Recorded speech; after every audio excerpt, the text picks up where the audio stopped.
आपण अनेक फुलझाडे लावतो, परंतु काही फुलझाडे शरीरासाठी खूप धोकादायक असतात. ही फुलझाडं बागेत घरात लावणं टाळायला हवे, कारण या झाडांच्या पानांमुळे ॲलर्जी होऊ शकते. बागेत आपण अनेक प्रकारची झाडे लावतो, त्यात काही फुलझाडं तर काही फळझाडांचीही असतात.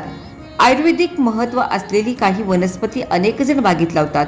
आपली बाग सुंदर कशी दिसेल यासाठी लोक वेगवेगळे प्रयोग करताना दिसतात, परंतु काही लोक बाग सुंदर दिसावी या एका कारणामुळे नको ते प्रयोग करतात.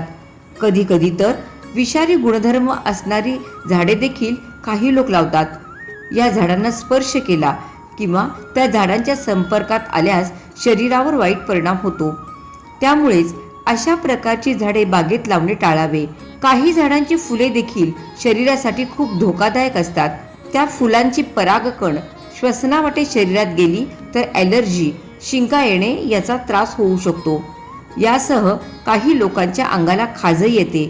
दरम्यान असे एक फुलझाड आहे जे दिसायला खूप सुंदर दिसते, परंतु हे फूल आणि फुलांचे झाडे तुम्हाला त्रासदायक ठरू शकते.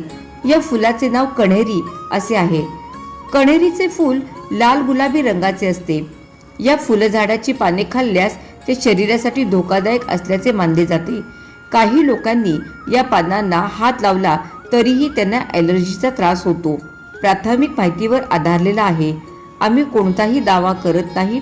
कोणताही प्रयोग करण्याआधी त्या क्षेत्रातील तज्ज्ञांचा सल्ला घ्या.